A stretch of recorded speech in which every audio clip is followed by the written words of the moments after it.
আপনি কি জানেন কিভাবে প্রাচীন ভারতীয় যোগীরা 100 বছরের বেশি বেঁচে থাকতেন, তাও সম্পূর্ণ সুস্থ ও শক্তিশালীভাবে?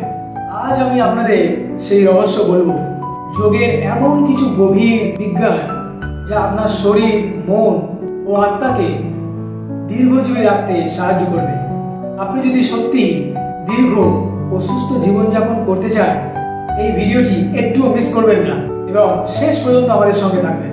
নমস্কার, আমি অতনু, আপনাদের নিজস্ব চ্যানেল সেলফ কিওর লাইফস্টাইল হাবে আপনাদের সকলকে স্বাগত। আজকাল মানুষ 50 থেকে 60 বছর বয়সে এসে অসুস্থ হয়ে পড়ছে, কেউ কেউ মারণ রোগেও আক্রান্ত হয়ে পড়ছে। ওষুধ, হাসপাতাল, স্ট্রেস আমাদের জীবনকে আরো ছোট করে দিচ্ছে। আধুনিক জীবনযাত্রা আমাদের শক্তি কেড়ে নিচ্ছে। অন্যদিকে প্রাচীন ঋষিরা কিভাবে 100 থেকে 150 বছর বেঁচে থাকতেন এবং শুধু দীর্ঘায়ু নয়, তাদের শক্তি, বুদ্ধিমত্তা ও আধ্যাত্মিক উন্নতি ছিল অনন্য। কিন্তু আজকের যুগে আমরা সেই জ্ঞান হারিয়ে ফেলেছি। ভালো খাবার, বিশুদ্ধ বাতাস এবং যোগের অভাব আমাদের দুর্বল করে দিচ্ছে। কিন্তু যদি আমি আপনাদের বলি কিছু সহজ যৌগিক অভ্যাসের মাধ্যমে আপনিও দীর্ঘায়ু পেতে পারেন। প্রাচীন ঋষিরা বলতে একজন মানুষের আয়ু তার শ্বাসের গতি দ্বারা নির্ধারিত হয়।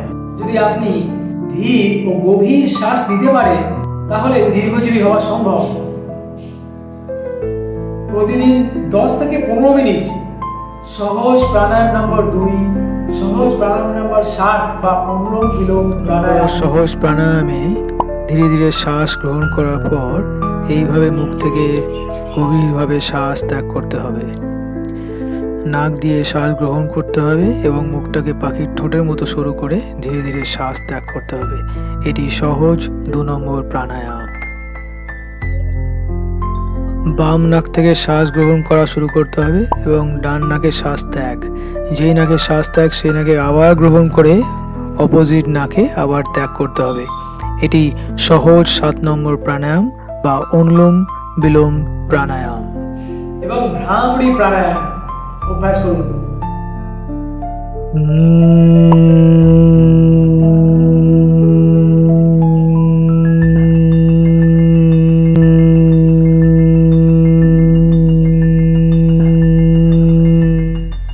শরীরকে নমনীয় ও শক্তিশালী রাখাই দীর্ঘায়ু হওয়ার মূল চাবিকাঠি।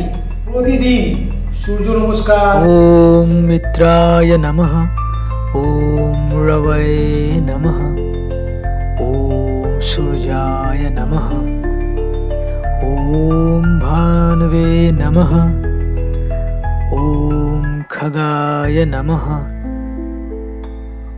ওম পুষ্ণে নমঃ, ওম হিরণ্যগর্ভায় নমঃ, ওম মরিচায় নমঃ, ওম আদিত্যায় নমঃ, ওম সাবিত্রে নমঃ, ওম অর্কায় নমঃ, ওম ভাস্করায় নমঃ। ত্রিকোণ আসন,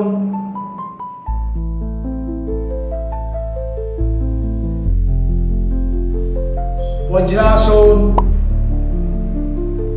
এবং মৎস্যাসনের মতো আসন অভ্যাস করুন।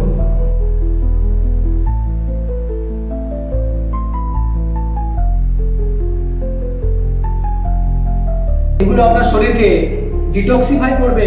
শরীরের প্রত্যেকটি অঙ্গ প্রত্যঙ্গে রক্ত সঞ্চালন উন্নত করবে এবং আপনার অঙ্গ প্রত্যঙ্গকে পুনরুজ্জীবিত করবে।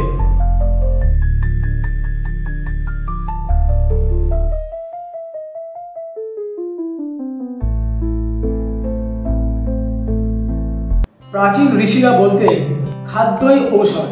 যদি আপনি দীর্ঘজীবী হতে চান, তাহলে আপনার খাদ্য হবে প্রাকৃতিক, সহজপাচ্য এবং যৌগিক।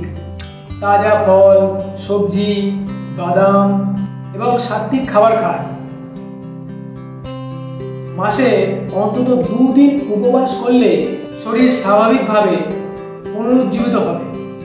উপবাস মানে না খেয়ে থাকা নয়। স্টার্চ বা দানা শস্য সেদিন না খেয়ে ডাবের জল, লেবুর শরবত, স্যালাড, হালকা করে ভেজিটেবল বা চিকেন স্যুপ খেতে পারেন।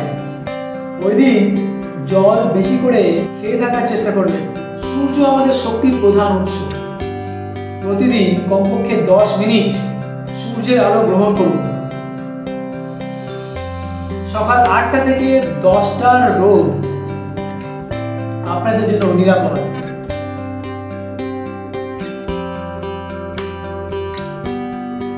এটি আপনাদের শরীরে ভিটামিন ডি তৈরি করে এবং দীর্ঘায়ু হতে সাহায্য করে। আমাদের মন যত শান্ত থাকবে, জীবন তত দীর্ঘ হবে। প্রতিদিন ধ্যান করুন,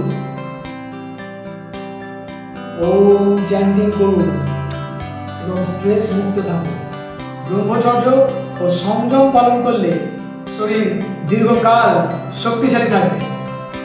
আপনার স্বাস্থ্য আপনার হাতে। আপনি কি সত্যিই দীর্ঘায়ু পেতে চান? তাহলে আজ থেকে এই 5টি যৌগিক অভ্যাস শুরু করুন। তবে এই বিষয়টি আরো গভীরভাবে জানতে, আরো গভীরভাবে শেখার জন্য আমাকে কমেন্টে জানান। এই ভিডিওটি আপনার ভালো লেগে থাকলে অবশ্যই লাইক করুন, কমেন্ট করুন এবং তাদের সকলের সাথে শেয়ার করে দিন যারা দীর্ঘায়ু ও সুস্থ জীবন পেতে চান। আর আমাদের এই চ্যানেলটিকে সাবস্ক্রাইব করতে ভুলবেন না আমার পরবর্তী সকল ভিডিওর নোটিফিকেশন সময় মতো পেতে। আপনাদের মূল্যবান সময় দেওয়ার জন্য আপনাদের সকলকে অনেক ধন্যবাদ। সুস্থ থাকবেন, ভালো থাকবেন। নমস্কার।